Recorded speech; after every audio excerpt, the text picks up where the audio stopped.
Good Monday morning. Need to make sure you read the little warning that came on this tag, and that is we're going to be talking about some very difficult things today. I've been asked to talk about miscarriage and a couple of aspects of miscarriage. And I know that this is a gut-wrenching topic for many of you. And I'm going to try to talk about it as best I can, but I'm a human being and I'm a man. And therefore, obviously, I've not firsthand experienced miscarriage, nor did Miss Cammie have any miscarriages. She had endometriosis, so pregnancy was very difficult to achieve, but we had two babies born 6 years apart, and we're very grateful for them. But miscarriage has touched my family in other ways. I've had sisters who have experienced it. I've had dear close friends who've experienced it, and I've tried to listen and watch through their eyes. But this wasn't just about miscarriage. This question was also about heaven and life and what will it be at the end of things. So let's delve into this. First of all, with that caveat, this is difficult. This is also limited because human perspective is not God's perspective, and therefore we humans have to seek after God and do the best we can, but we're really living in a mystery here. And the more certain someone appears about this, the more cautious we should be around them. Okay, let's start with miscarriage. It is a wonder that any of us are here at all. It truly is. The universe seems designed to kill whatever lives in it. According to which biologists are reading, between 95 and 99% of all forms of life on Earth are now extinct.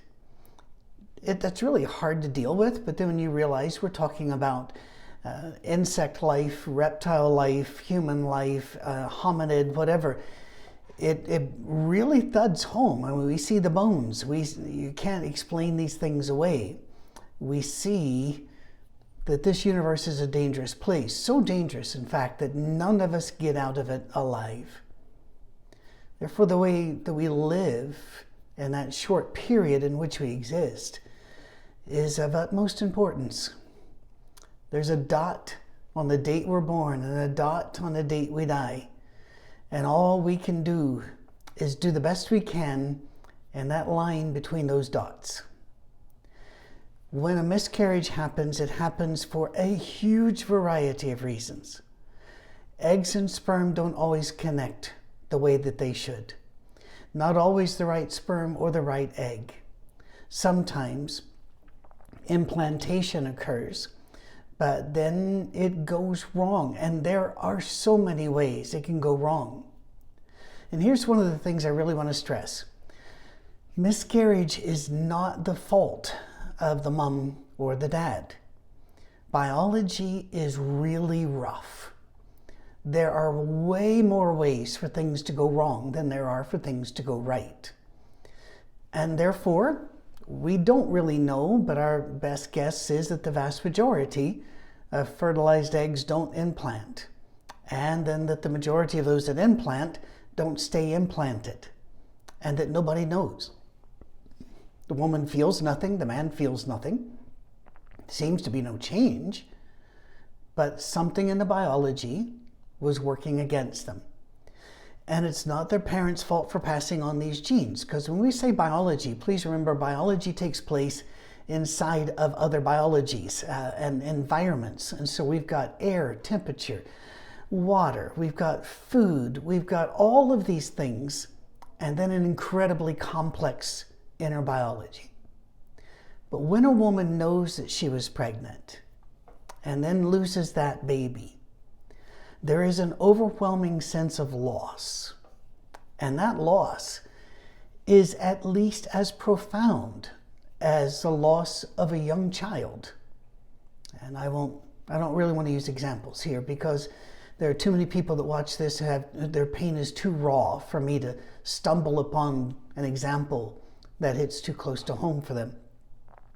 Why would I say that it's at least as difficult and painful? Because, just to be blunt, when you have a child and then you lose a child. You had the child. You had some experiences. You got to hold the child. You got to show love to the child. You don't get that with a miscarriage. It's a complete loss of every dream. It's a loss of your future because you have a future planned. Baby changes everything. Even baby number 7, 8, or 9 changes everything. And when you don't have that future and all the dreams are gone, plus your ability to encircle this baby with your arms and not just your body is gone. Please, if you know somebody who has had a miscarriage or several, please listen to their story. Please read about this online. Please learn something about this because they will go through all the stages of grief. And it's very important that you understand that when you go through stages of grief, you don't go through and come out the other end okay. It's not a step 1, step 2, step 3. You will bounce about like a pinball in those steps of grief. You may never entirely leave those steps. But even if you do, you will be forever changed because grief leaves scars. And those scars tell our stories. And we all mourn the loss of the one we hoped would come into the world and we prayed would come into the world. And too many women out there are grieving alone because other people don't grieve with them and act as if, well, it wasn't a real baby. Oh, yes, it was. It was a baby not only biologically, but it was a baby in their minds, in their hearts, in their thoughts, in their dreams. And the loss of that is at least as profound as opening your front door and seeing 2 policemen or 2 military men in uniform telling you that your child is gone. Therefore, we take this seriously and we put our arms around these lovely women and we walk with them. We don't offer solutions because I don't believe there are any. What we do is we offer our presence quietly. Remember Job's counselors, quietly. We don't try to investigate reasons. We just instead say, we love you and our hearts are broken with you and we will be here as long as you need us to be here to prove it. But there were other questions that came from this lady. She said, will they be babies in heaven? Will they know us in heaven? And here's where we get to some very tricky things because the Bible is not a book of biology and it's not a book about heaven. It doesn't say that much about heaven. It's really shocking how little is in the Bible about heaven. And certainly the mechanics of things. And I believe a lot of that has to do with leaving us in faith. But a great deal of that is because there aren't human words for this. I mean, read Ezekiel 1, and he's trying to describe just a brush up against the gates of heaven. And it's a bizarre chapter because we just don't have words. We don't. So let's talk a little bit about this. Will we see each other in heaven? I choose to believe that we will know each other in heaven. Paul says we will know even as we have known. The disciples, when at the Transfiguration, when Moses and Elijah showed up, knew who they were, even though they'd never seen any visual representation of Moses and Elijah, because the Jews have a very strict law about that. If you've read Exodus, that says you can't make any. So how did they know? Well, Paul says we will know even as we are known. And in the book of Revelation, certainly people didn't seem to have difficulty knowing who was where and what was going on. So we see the babies that never made it to the planet, or are they lost forever? Well, there we get into the question of not just life, but ensoulment. Let me explain. There are many arguments about abortion, pro-choice and pro-life. I'm very pro-life and unapologetically so. So don't misunderstand anything that I'm about to say. I don't want us to confuse 2 things. Life and when a soul enters that life. All right, ready? We have an egg fertilized. That's life. Life absolutely begins at fertilization. It may not continue long, and we're told that the vast majority of them don't. But if that fertilized egg travels down and implants, then how can we question life? This is a unique being. It is absolutely inside the mother. It is 100% dependent upon the mother. But its DNA is not the mother's DNA. It's only half the mother. There's another contributor here that makes a unique individual.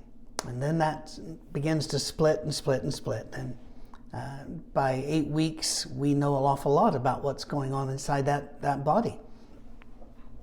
When, however, does it become a living soul, a spirit that has eternal life, a unique spirit that will live forever?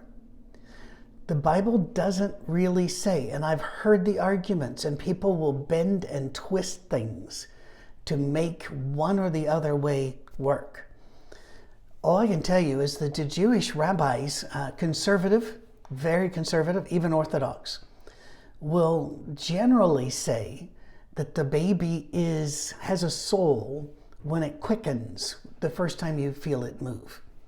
I'm actually a little bit uncomfortable with that. I feel like the baby probably has a soul before then and might have a soul at implantation.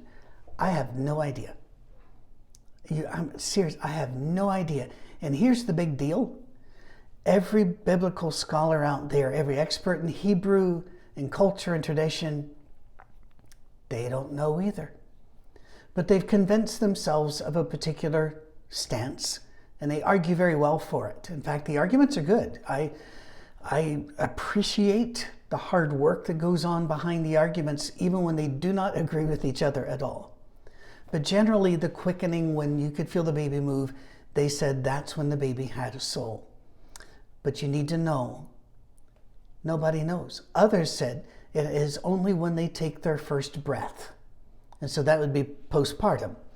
That would have to be after birth, whenever they use arguments such as God breathed into Adam and he became a living soul. And these arguments, again, are well voiced. But it is a mystery. And I just choose to believe that the baby, as soon as it implants and it becomes this living creature inside the mom's belly, whether you can feel it move or not at that stage, has a soul. Well, then what happens, if I'm right? What happens, and we get to heaven, are we going to have little fetuses there? No, Paul says what we will be, there's no way to describe what we will be. And he says we've already changed, we've been translated, but something else is going to happen to us. We're going to become a different sort of creature. We know there's not going to be marrying or giving in marriage, but obviously I'm going to know Cammie, and Cammie's going to know me, and we're going to know Jesus, and we're going to know Moses and Elijah. So we'll know each other, we'll know our history, we won't become stupid. This mystery cannot be solved on earth, but I will tell you what I think. And I need you to understand I'm saying what I think. I am not saying what I believe as a matter of faith. Because to me, faith, you have to have a lot of evidence to back up faith. And I'm just telling you what I think. I think you're going to meet that baby because no baby is truly lost. I believe that God does not give life merely to take it away. I believe that as the giver of life, the faithful will see each other, and maybe all of us will, for God's love is much farther reaching than any of us could have ever guessed. Well, will you then have a relationship with that baby? Why not assume that you will? It is a mystery, yes. But everything we know about Jesus and God indicates that they have our ultimate good at the center of everything they do, and that they want the best for us. Therefore, I think the best would be you get an eternity to be with the one you didn't get to be with here. But that's just me. I feel like we should err on the side of joy and compassion and love. That we can go ahead and make our arguments on any of these other points. But when it all comes down to it, we live in a mystery. And love has to trump all of our arguments. Because even those people you disagree with, you've got to share this planet with, and you will share eternity with.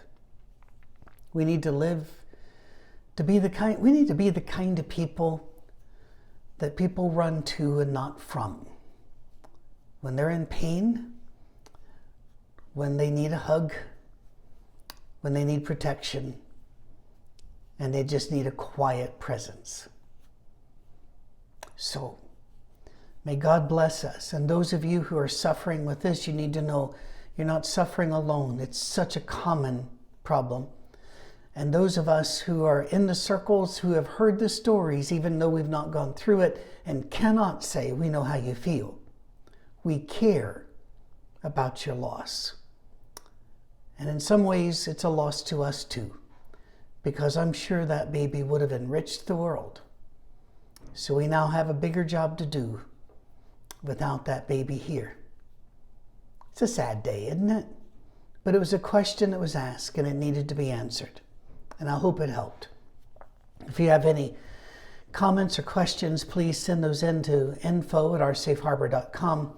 Also, go to oursafeharbor.com to read about us and to check in and let us know that you're there.